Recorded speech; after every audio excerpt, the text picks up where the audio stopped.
I'm Joe Rigney, and I'm here with three of my friends and colleagues here at Bethlehem College and Seminary and Desiring God. And we're here to talk about Godward Life, a new gathering for serious joy, and more importantly, the theme of Godward Life, God's greatest pleasures.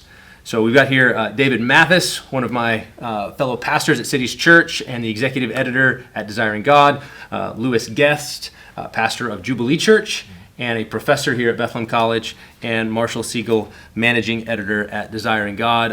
I love these brothers. We've worked together, spent a lot of time together, and they, along with me and John Piper, will be the plenary speakers for Godward Life, our new gathering for serious joy, September 30th and October 1st. Thank you guys for being here, and thank you for agreeing to speak at this new gathering. Maybe start with this question. Why are you excited just that we're doing a new gathering at all? David, you got to... Yeah, I want to hear Louis preach live. So Wow. all these weeks, like we're at Cities Church, we've got our preaching assignments. I don't get to go to Jubilee and hear Louis, so I'm excited about that in particular. I love the Bethlehem community, and because we're spread out over our different churches, because Bethlehem's planted churches over the years, it's exciting to be able to come together as part of the Bethlehem community and some of our wider friends from around the region, around the country, and focus on these things that are most near and dear to us. So that's one reason I'm excited.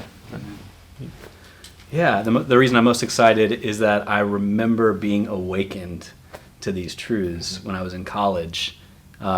Most notably at Passion, hearing Pastor John preach a message on the sovereignty of God and suffering, and it just being utterly life-changing. I mean, I walked out of that talk being confronted with the glory of God, sovereignty of God. For the first time, I'd grown up in various churches and through Young Life and just hadn't ever tasted what I tasted in that message.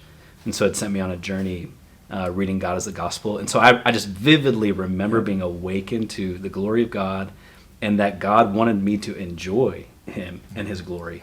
That Christianity wasn't just about being right, but it was about being satisfied now, not just in heaven. So the idea that could happen for some people for the first time here this fall is really exciting. Yeah, that's good. Yeah.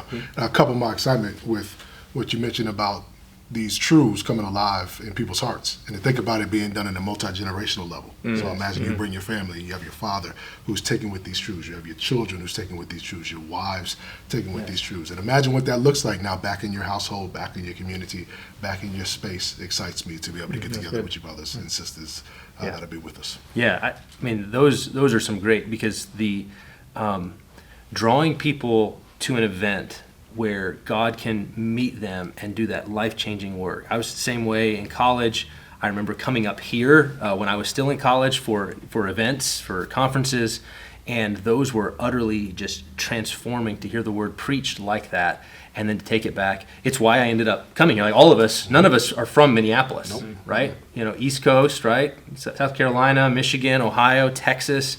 And what drew us here was a vision of God, which we got through preaching and through books.